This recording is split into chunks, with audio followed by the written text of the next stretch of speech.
ये है गूंद कतीरा। सिर्फ 2-3 टुकड़े मैंने रात को भिगोए हैं और ये देखें फूल के ना जबरदस्त है छोटे बच्चों के लिए। ये बिल्कुल टेस्टलेस है। साथ जो है वो साबूदाने की आप खीर बना लें, हनी ऐड कर दें, लाल शरबत जो है घर में होता है या वो टेस्ट के लिए। ये मैदे के अंदर जो गर्मी है उसको सोख लेगा। आप इस तरह से शावर बॉटल लें और एक सिर्फ मेंथोल का टुकड़ा, तो आप नहलाने के बाद फुल बॉडी के ऊपर इसको स्प्रे कर दें। नाज़रीन, जून जुलाई की शिद्दत, तेज धूप, लू और पसीने से भरपूर गर्मी बच्चों के नाजुक जिस्मों पर जहां थकन तारी करती है, वहीं कई तकलीफदेह मसाइल का बायस भी बनती है।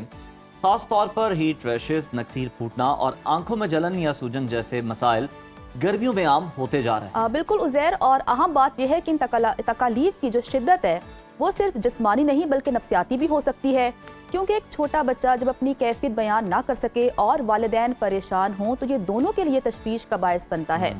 ऐसे में ज़रूरी है कि हम घरेलू सतह पर मौसर और कुदरती इलाज से न सिर्फ इन बीमारियों से अपने बच्चों को महफूज रखें बल्कि ज़रूरत पड़ने पर बर वक्त इलाज भी कर सके। तो इसीलिए हमने अपने प्रोग्राम में इनवाइट किया है, मारूफ हर्बलिस्ट हैं नैयर आपा। अस्सलाम वालेकुम, कैसी हैं आप? वेलकम टू सुनो पाकिस्तान। हाँ जी, थैंक यू। अच्छा आपा, जैसा कि आज का हमारा टॉपिक है, गर्मी की शिद्दत में बहुत ज़्यादा इजाफा हो चुका है, हीट वेव का अलर्ट जारी है। अगर हम छोटे बच्चों की बात करें तो इस मौसम में उन्हें काफ़ी जो है वो तकलीफ होती है, जैसे हमने बात की रैशेस, नक्सीर फूटना। तो अगर हम कुदरती इलाज की बात करें तो छोटे बच्चों का इलाज कैसे किया जा सकता है? सबसे पहले तो ये है कि इस चीज़ की जो है वो बहुत ज़्यादा एहतियात करें कि बच्चों को बिल्कुल कॉटन के, लॉन के बल्कि कपड़े जो है वो पहनाएं, दिन में 2 दफ़ा उन्हें नहलाएं। और उनके जो खुराक के अंदर जो है ना, वो बच्चे हैं, जारी सी बात है कि उनको जब प्यास लगती है उन्हें नहीं पता चलता कि हमने पानी पीना है। तो बच्चों को जो है ना वो आप बार बार जो है वो पानी पिलाएं, ठीक है। डिहाइड्रेशन ना होने दें, क्योंकि ये सारे प्रॉब्लम मसले मिसाइल होती तब है जब डिहाइड्रेशन होती है, पानी की कमी होती है, जिस समय जो है वो गर्मी हो जाती है बहुत ज़्यादा। और बच्चों की खुराक का लाइट खुराक जो है वो दें, जैसे पतली खिचड़ी हो गई और इस तरह की चीज़ें। हम लोग जो है वो फ्राइज बना के जो है वो फ्राई चीज़ें, नगेट्स, इस तरह की चीज़ें, तो इस मौसम में इस तरह की चीज़ों को जो है वो आप अवॉइड करें, ठीक है। पानी जो है वो प्रॉपर जो है वो बच्चों को जो है वो दें, ठीक है। उसके बाद जो है वो हमने पिछले जब से गर्मियाँ स्टार्ट हुई हैं, चिया सीड, तुख्मे बालंगा, सत्तू, गूंद कतीरा, शक्कर, ये सारे हम ड्रिंक्स की बात कर रहे थे। ये वो वाले ड्रिंक्स हैं कि जो आपकी बॉडी के अंदर जो है वो एक तो गर्मी की हिद्दत को कम करते हैं और दूसरे नंबर पे डिहाइड्रेशन नहीं होने देते, ठीक है। तो छोटे बच्चों की जब हम बात करें तो जो ब्लस्टर्स हैं, जैसे गर्मी दाने हैं, ये बन जाना, जैसे नक्सीर का जो है वो फूट जाना, इस तरह के इशू बहुत ज़्यादा हो जाते हैं, ठीक है, बहुत कॉमन है। तो बच्चों को जो है वो कोशिश करें कि धूप के अंदर, गर्मी के अंदर जो है वो मत उन्हें लेके जाएं। तो उसके लिए जो सबसे बेहतरीन है, जो कि मेरे भी अज़मुद्दा भी है और मैं भी अपने घर में ख़त्म नहीं होने देती हूँ, ठीक है, ये है गूंद कतीरा। ये सिर्फ 2-3 टुकड़े मैंने रात को भिगोए हैं और ये देखें फूल के 2 से 3 टुकड़े, बिल्कुल छोटे से 2 से 3 टुकड़े भिगोए हैं। ये पूरी जो है ना ये भर गया, ठीक है। ये इतना ज़बरदस्त है छोटे बच्चों के लिए, ये बिल्कुल टेस्टलेस है, इसका ये नहीं है कि कोई टेस्ट है, ठीक है। तो ये और साथ जो है वो साबूदाने की आप खीर बना लें। साबूदाना बहुत टेस्टी होता है, बच्चे बहुत शौक से खाते हैं। तो इन दोनों को आप जो है वो जैसे 2 टेबल स्पून इसको मिक्स करके इसके अंदर आप जो है वो थोड़ा सा हनी ऐड कर दें, लाल शरबत जो है घर में होता है या वो टेस्ट के लिए, ठीक है। तो दूध डाल के इसकी जो खीर है, यानी कि मेन चीज़ है ये गूंद कतीरा, ये क्या करता है कि ये आपकी बॉडी के अंदर एक तो डिहाइड्रेशन नहीं होने देगा, दूसरे नंबर पे ये मैदे के अंदर जो गर्मी है उसको सोख लेगा, अंदर बॉडी के अंदर जो है वो हिद्दत और गर्मी जो है वो नहीं होने देगा।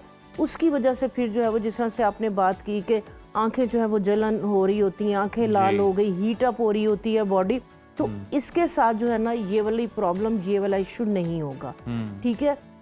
बच्चों को दिन में 2 दफ़ा जो है वो आप टब में बिठाएं।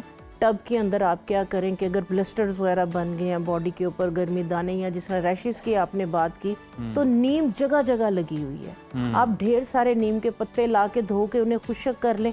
खुशक करके आप उनको मसलेंगे तो वो इतने से बन जाएंगे ढेर पत्ते, ठीक है। वो वाले आप जो पत्ते थोड़े से बॉईल करके वो उस पानी के अंदर डाल दें और एक इतना सा पिंच टुकड़ा फटकड़ी का उस पानी में डाल दें।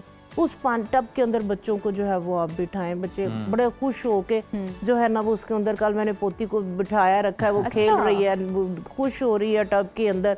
तो वो ये है कि अब जाहिर सी बात है सारा दिन एसी के अंदर चले रात तो गुजार लेते हैं या सोते टाइम, तो टब के अंदर जो है ना वो बच्चा बड़ा हैप्पी रहता है, खुश रहता है। नंबर 2, जब ज़्यादा देर तक नीम के पत्ते और उसके अंदर फटकड़ी होगी, एंटीसेप्टिक है, एंटी बैक्टीरियल प्रॉपर्टीज़ है, तो ब्लस्टर्स बनेंगे ही नहीं, रैशेस होंगे ही नहीं अगर आप डेली बेसिस पे बच्चों के नहाने के पानी के अंदर ये चीज़ ऐड अच्छा, कर आप देंगे। अगर बच्चों को रैशेस हो गए हैं, एक तो हाँ ये भी जी। बता दें, कुछ रीजंस आपने डिस्कस किए, मेजर रीजंस क्या हैं कि बच्चों को जो रैशेस हैं ये हो जाते हैं? हाँ जी। खाने के लिए आपने बताया, और अगर किसी बच्चे को हो गए रैशेस तो फौरी तौर पर क्या लगाया जाए कि जिससे वो ठीक भी हो जाए हाँ जी। और उसे राहत भी मिले?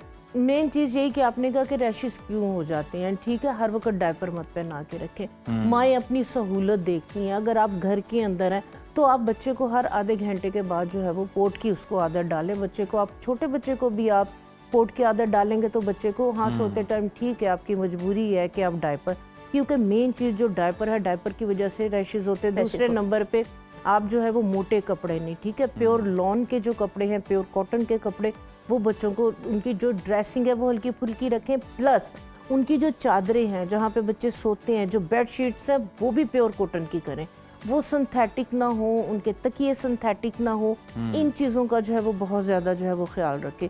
और दूसरे नंबर पे मैंने देखा है कि माएँ जो है ना वो ट्रेलकम पाउडर ढेर सारा बॉडी पे लगा देती है नहलाने के बाद, ठीक है। प्रिकली हीट, गर्मी आई है, प्रिकली हीट पाउडर वो इंतहाई खतरनाक है। अच्छा। वो पोर्स को क्लॉग कर देता है, वो मसामों को बंद कर देता है, ठीक है। तो वो बच्चों की स्किन के लिए जो है तो ना, कहती हैं कि वो पाउडर लगाने बिल्कुल से भी दाने नहीं आते। नहीं, बिल्कुल अच्छा। भी नहीं। वो टेम्परेरी अगर आपने लगाया पाउडर है, है, महंगी जैसे क्रीमें हैं इसके अलावा भी। हाँ जी, क्रीम्स फिर काफ़ी हद तक बेहतर रहती हैं। ये एक बहुत सस्ता कैलामाइन लोशन, ये अच्छा। बहुत सस्ता सा एक लोशन है, ठीक है। ये इतना ज़बरदस्त लोशन है, हर मेडिकल स्टोर, कोई गांव देहात कहीं पे भी है, ये हर जगह पे जो है वो मौजूद होता है। तो कैलामाइन लोशन इंतहाई सस्ता है। नहलाने के बाद जो है वो अब जैसे गांव देहात जहाँ पे जो है वो एसी वगैरह की सहूलत नहीं है, कूलर भी नहीं है, गर्मी है बहुत ज़्यादा, तो ये कैलामाइन लोशन जो है वो इसको नहलाने के बाद पूरी बॉडी के ऊपर आप जो है वो सारा लगा दें। इसके साथ इतना कूलिंग इफेक्ट रहता है और किसी किस्म के कोई भी दाने वगैरह रैशेस नहीं होते। नहीं अगर कैलामाइन लोशन, ठीक है, हर जगह पंसारी की दुकान से जो है वो मेंथोल मिल जाता है, क्रिस्टल्स फॉर्म के अंदर होता है। ये मैं अपनी तरफ से मेंथोल उठा के लाई हूँ, लेकिन ये मेरे पास असा तो ज्वाइन पड़ी थी, तो वो तकरीबन इसी तरह के क्रिस्टल्स होते हैं मेंथोल, ठीक है। वो अगर आप 100 रुपए की भी आप मेंथोल ले आएंगे ना, तो वो इस तरह से स्टिक्स होती हैं। आपने क्या करना है कि आप इस तरह से शावर बॉटल लें और एक सिर्फ मेंथोल का टुकड़ा छोटा सा, अच्छा आपा, ये क्या है? ये पानी है, पानी सिंपल है, वाटर के अंदर बेशक रोज वाटर ले लें, ठीक है। एक छोटा सा टुकड़ा मेंथोल का और एक छोटा सा टुकड़ा फटकड़ी का, ठीक है। जैसे एक गिलास अगर पानी है, एक गिलास के अंदर आपने एक बड़ी वाली चुटकी फटकड़ी की और एक टुकड़ा मेंथोल का डाल के उसको शावर बॉटल के अंदर डाल के आप रख लें, ठीक है। आप गाँव में हैं, देहात में हैं, जहाँ पे नहीं ये फैसिलिटी है, वैसे भी घरों के अंदर भी, तो आप नहलाने के बाद फुल बॉडी के ऊपर इसको स्प्रे कर दें। अच्छा आपा, ये तो आप फुल बॉडी की बात कर रही हैं, आंखों की अगर मैं बात करूं, क्योंकि हाँ जी। आंखों में सूजन हो जाती है, हाँ जी। उसका क्या और हाल ये है? जो हमारे बाइक यूजर्स हैं, इनकी आईज बहुत ज्यादा रेड हो जाती हैं गर्मियों के अंदर। हाँ जी, गर्मियों के अंदर आंखें, आप सुबह में आप जब फेस वॉश करें अपनी आंखों को लाजमी धोएं, मेन चीज, ठीक है। आप जब वॉशरूम ठंडे यूज पानी किया से है, ठंडे पानी या से, नॉर्मल आप पानी टैप से? वाटर से, टैप वाटर, ठंडा पानी जरा सुकून देता है। अगर नहीं ठंडा पानी अवेलेबल तो आप ठंडे पानी से आंखों को धोएं, ठीक है। दूसरे नंबर पे कहते हैं जी rose water, rose water. Rose water एक चीज जहन में रखें कि प्योर फॉर्म के अंदर बहुत कम ब्रांड्स हैं जो दे रहे हैं। अदरवाइज जितने कॉस्मेटिक शॉप पे, जो मेरा अपना पर्सनल एक्सपीरियंस है, मैं गलत नहीं कह रही हूँ, प्योर भी कंपनियां बना रही हैं, तो उन्होंने क्या किया होता है, उसमें एसेंस डाले हुए हैं, खुशबू डाली हुई है, वो फायदा देने की बजाय नुकसान देता है। अच्छा। इस वजह से मैं इस हक में नहीं हूँ कि आपको मैं कहूँ कि आप जाएं काउंटर से जो है वो रोज वाटर ला के आंखों में स्प्रे कर लें। सबसे बेहतरीन जो तरीकाकार है, आप एक कटोरी लें, कटोरी के अंदर ठंडा पानी डालें, एक चुटकी नमक की उसमें डालें।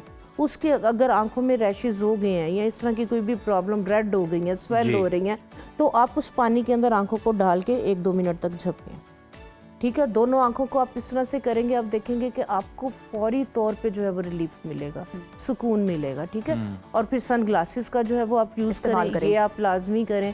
सन ब्लॉक जो है वो फेस के ऊपर आप लगाएं। इस तरह के प्रिकॉशंस आप अगर इस सीजन के अंदर इस मौसम में करेंगे तो मेरा ख्याल है कि क्यों बिल्कुल जबरदस्त, ये बड़ा अच्छा हाल है। अच्छा आपा, इसके अलावा बच्चों में नक्सीर फूटना भी बड़ा आम होता है जी गर्मियों में। बिल्कुल, बहुत इसकी एक ज़्यादा। तो वजूहात क्या होती हैं और हर्बल इलाज इसका क्या है? हाँ जी, इसकी जो वजूहत होती है, बच्चे जो है वो एक नोज़ में बार बार जो है वो उंगली डालने की एक तो आदत होती है, बच्चों के नाखून काट के रखें, ठीक है। और दूसरे नंबर पे ये मैंने देखा है जेनेटिकली भी हर एक की फैमिली में नहीं होता। कुछ फैमिलीज हैं कि जिनके अंदर जो है ये इश्यूज होते हैं, जीन्स में ये चीज़ होती है। अगर जिन लोगों को ये प्रॉब्लम है, गर्मियाँ स्टार्ट होते साथ ही अपनी डाइट के अंदर ठंडी खुराक का, ठंडी चीज़ों का जो है वो इस्तेमाल रखें। अगर नक्सीर फूट गई है तो उसमें आपने घबराना नहीं है, हाथ पाँव फूल के पता नहीं ब्लीडिंग हो रही क्या हो गया, तो उसमें जो है वो आपने फौरी तौर पे सर पे जो है वो पानी डालना है, ठंडा हो जाए बेहतर है। जिस साइड से जो है वो ब्लीडिंग हो रही है उस साइड पे आपने बड़ा जेंटल सा, सॉफ्ट सा आपने जो है वो नाक को इस तरह से जो है वो प्रेस करना है। आपने लटाना नहीं है कि जो ब्लड है गले में जाएगा फिर वॉमिट आएगी, वो ज़्यादा होगा, ठीक है। तो आपने इस तरह से रख के आपने जो है वो गर्दन पे थोड़ा सा जो है वो ठंडा टॉवल जो है वो करके रख लेना है, सर पे ठंडा टॉवल, और फेस को जो है वो ठंडा जो है वो आप उसको करें। कोई भी छोटा टॉवल लेके ठंडे पानी में डिप करके फोरहेड पे और आप फेस के ऊपर उसको जो है वो कूलिंग जो है वो कंप्रेस करें।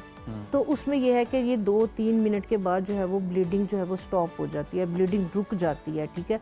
अगर 2-3-4 मिनट के बाद भी ना रुके तो डॉक्टर के पास लेके जाएं फौरी तौर पे।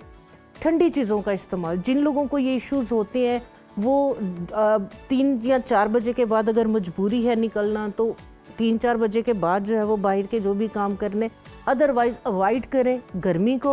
और अपनी डाइट के अंदर, अपनी खुराक के अंदर ज़्यादा जो है वो ठंडी चीज़ें इस्तेमाल करें, मुरगन ग़िज़ाएं, गर्म चीज़ें, अपनी डाइट का जो है ये प्रॉपर जो है वो ख्याल रखें।